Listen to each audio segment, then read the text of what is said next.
اعوذ باللہ من الشیطان الرجیم بسم اللہ الرحمن الرحیم وَإِذَا طَلَّقْتُمُ النِّسَاءَ فَبَلَغْنَ أَجَلَهُنَّ فَأَمْسِكُوهُنَّ بِمَعْرُوفٍ أَوْ سَرِّحُوهُنَّ بِمَعْرُوفٍ وَلَا تُمْسِكُوهُنَّ ضِرَارًا لِتَعْتَدُوا وَمَنْ يَفْعَلْ ذَلِكَ فَقَدْ ظَلَمَ نَفْسَهُ وَلَا تَتَّخِذُوا آيَاتِ اللَّهِ هُزُوًا وَاذْكُرُوا نِعْمَةَ اللَّهِ عَلَيْكُمْ وَمَا أَنزَلَ عَلَيْكُمْ مِنَ الْكِتَابِ وَالْحِكْمَةِ يَعِظُكُمْ بِهِ واتقوا الله واعلموا أن الله بكل شيء عليم صدق الله العظيم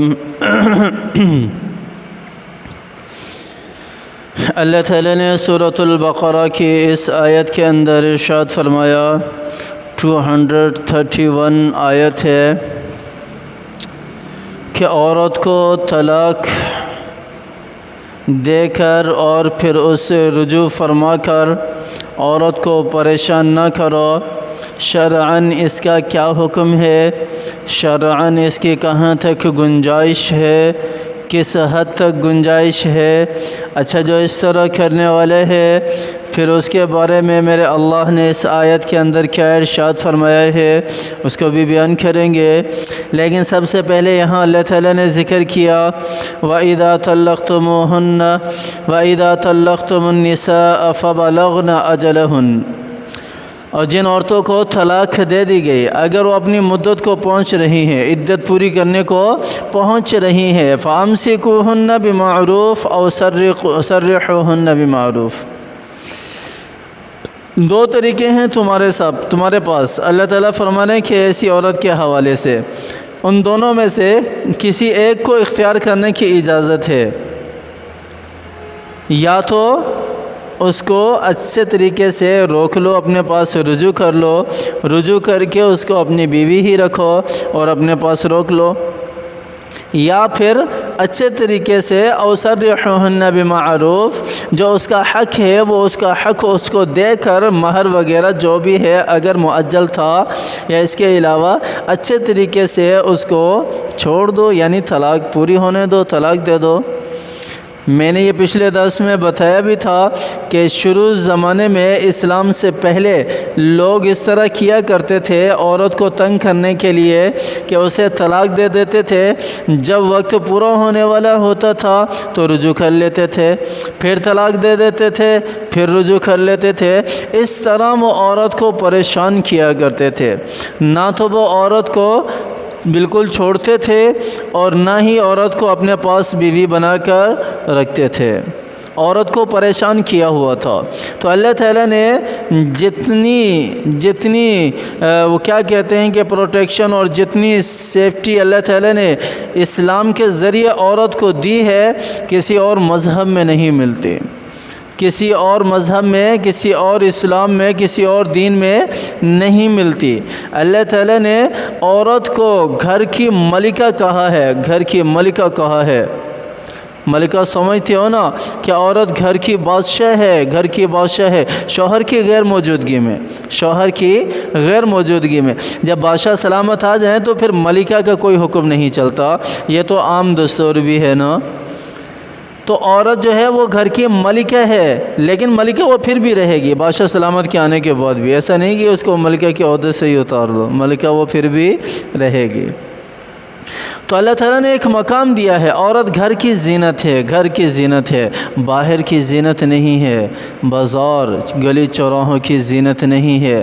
ہماری عورتیں باہر گلی چوراہوں میں اس طرح پھرتی ہیں جیسے اسلام کا انہیں کچھ پتہ ہی نہیں ہے۔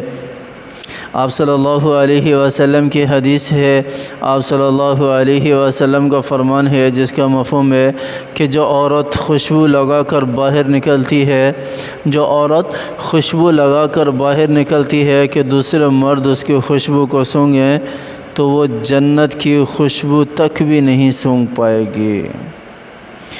ایسی عورت جنت کی خوشبو تک بھی نہیں سونگ پائے گی۔ عورتیں اپنے شوہر کے لیے زینت اختیار نہیں کرتی، اپنے شوہر کے لیے زینت اختیار نہیں کرتی۔ آج ہی کوئی دعوت آ جائے، کہیں پارٹی میں جانا ہو تو عورت کا پھر دیکھو کس طرح زینت۔ یہ زینت کس لیے ہے میرے بھائی؟ کس لیے ہے؟ یہ شیطان کہاں لے کر جا رہا ہے ہماری ماں بہنوں کو؟ پارٹی میں جانے ہے زینت اختیار کرنی ہے، شادی میں جانے ہے زینت اختیار کرنی ہے، کوئی اور پروگرام ہے زینت اختیار کرنی ہے، کہیں مہمان بن کے جانا ہے زینت اختیار کرنی ہے۔ اور اللہ نے تو زینت شوہر کے لیے اختیار کرنے کا حکم دیا ہے، اور ہم نے تو اس کو غلطی سائڈ پہ لگا لیا ہے۔ تو شوہر کے لیے زینت اختیار کی جائے تاکہ شوہر جب بھی گھر میں آئے وہ اپنی بیوی کو دیکھ کر اس کا دل خوش ہو جائے، اپنی بیوی کو دیکھ کر ہی اس کا دل خوش ہو جائے، اس کی ساری کی ساری تھکاوٹ، اس کی ساری کی ساری تھکان جو ہے وہ ختم ہو جائے، ساری کی ساری پریشانیاں اس کی ختم ہو جائیں۔ اپنی اہلیہ کو دیکھ کر، اپنی بیوی کو دیکھ کر، بیوی ایسی ہونی چاہیے، بیوی ایسی ہونی چاہیے۔ اور یہاں تو معاملہ ہی سارا الٹ ہے نا، گھر میں ایسے ہی رہتے ہیں، بہت ساری جگہوں پر اس طرح کے معاملات سامنے آتے ہیں۔ لوگ مسائل پوچھتے ہیں کہ گھر میں آتے ہیں، گھر کی نہ صفائی کا خیال ہے نہ اپنی صفائی کا خیال ہے، سارا کا سارا گھر پرا گندہ ہے، خود بھی پرا گندہ ہے، گھر میں داخل ہونے کو دل نہیں کرتا۔ تو کیا وہ شوہر کے حقوق پورا کرے گی؟ کیا وہ شوہر کے حقوق پورا کرے گی؟ اس کے لیے لازمی نہیں ہے کہ نیا جوڑا ہی جا کر خریدا جائے بازار سے، اس کے لیے لازمی نہیں ہے کہ وہاں سے جا کر بڑی بڑی کریمیں، مہنگی کریمیں جو ہیں اس کی ڈیمانڈ کرنے لگ جائیں اپنے شوہروں کے اوپر، اپنے مردوں کے اوپر، کہ وہ ہمیں یہ خرید کر دیں پھر زینت اختیار کریں گے۔ زینت کا مطلب ہے صفائی ستھرائی، صفائی ظاہراً نظر آئے، صفائی، حیا ہو عورت کے اندر، حیا ہو، آواز دھیمی ہو، آواز میٹھی ہو، حیا ہو عورت کے اندر، ظاہری صفائی ہو، صاف ستھری ہو، گھر بھی صاف ستھرا ہو۔ یہ مطلب ہے زینت کا۔ زینت صرف کپڑے سے یا یہ کریم پاؤڈر وغیرہ جتنی بھی ہے، اس کو یہ جتنے بھی کاسمیٹک کا سامان ہے اس کو لگانے سے نہیں آتی۔ ہاں، جس کے اندر وسعت ہے، طاقت ہے، وہ چیزیں خریدے، وہ چیزیں خرید کر لا کر دے اپنی اہلیہ کو۔ لیکن جس کے اندر طاقت نہیں ہے تو وہ اپنی بیوی کو جو خوبصورتی اللہ تعالیٰ نے اوریجنل دی ہے، بیوٹی جو اللہ تعالیٰ کی طرف سے اللہ تعالیٰ نے عورت کو دی ہے، وہ وہی اختیار کر لے۔ اللہ تعالیٰ نے اس کے اندر ہی بڑی خوبصورتی رکھی ہے، او سرحوہن بمعروف۔ اللہ تعالیٰ نے بہت جو ہے وہ عزت دی ہے اسلام کے اندر عورت کو، او سرحوہن بمعروف۔ یہاں بھی دیکھو اللہ تعالیٰ نے اسلام، جیسے ہی اللہ تعالیٰ نے آپ صلی اللہ علیہ وسلم کو مبعوث فرمایا، عورت کی سیفٹی شروع ہو گئی، عورت کی عزت شروع ہو گئی۔ کوئی بھی اس طرح نہیں کرے گا۔ 2 طلاقوں تک تو وہ رجوع کر سکتا ہے، لیکن تیسری طلاق کے بعد اس کو رجوع کا حق نہیں ہے، تیسری طلاق کے بعد اس کو رجوع کا حق نہیں ہے۔ وَلَا تُمْسِكُوهُنَّ ضِرَارًا لِتَعْتَدُوا۔ تم ان کو اپنے پاس مت رکھو تکلیف کی نیت سے، تکلیف پہنچانے کی نیت سے۔ وَمَنْ يَفْعَلْ ذَلِكَ فَقَدْ ظَلَمَ نَفْسَهُ۔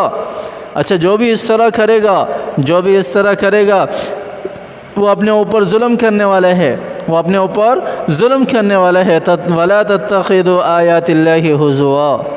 اللہ تعالیٰ کی آیتوں کو مذاق نہ بناؤ بھائی، اللہ تعالیٰ کی آیتوں کو مذاق نہ بناؤ۔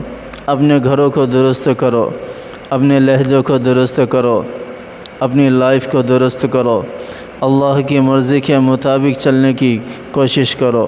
اللہ سے دعا کیا کریں کہ اللہ تعالیٰ مجھے بھی اور آپ کو بھی اپنی مرضی کے مطابق چلنے کی توفیق عطا فرمائے۔ ہمارے اندر جتنی کمیاں، کوتاہیاں، خامیاں ہیں، اللہ تعالیٰ اپنے غیب سے ختم فرمائے۔ اللہ تعالیٰ اسے معاف فرما کر ہمارے اندر اخلاق حسنہ پیدا فرمائے۔ یہ دعا کیا کریں اللہ تعالیٰ کی ذات سے۔ وَاذْكُرُوا نِعْمَةَ اللَّهِ عَلَيْكُمْ وَمَا أَنزَلَ عَلَيْكُمْ مِنَ الْكِتَابِ وَالْحِكْمَةِ يَعِظُكُمْ بِهِ۔ اور یاد کرو اللہ تعالیٰ کی نعمتوں کو جو اللہ تعالیٰ نے تمہارے اوپر کی ہیں، اور خاص کر اس نعمت کو جو اللہ تعالیٰ نے کتاب کی صورت میں، حکمت کی صورت میں تمہیں دی ہے، اور جس سے تم نصیحت کرتے رہتے ہو۔ يَعِظُكُمْ بِهِ وَاتَّقُوا اللَّهَ وَاعْلَمُوا أَنَّ اللَّهَ بِكُلِّ شَيْءٍ عَلِيمٌ۔ اللہ تعالیٰ کی ذات سے ڈرتے رہو اور جان لو کہ اللہ تعالیٰ ہر چیز کے بارے میں جاننے والے ہیں، علم رکھتے ہیں۔ اللہ تعالیٰ کسی بھی چیز سے بے خبر نہیں ہے، ہر چیز سے باخبر ہیں، واقف ہیں۔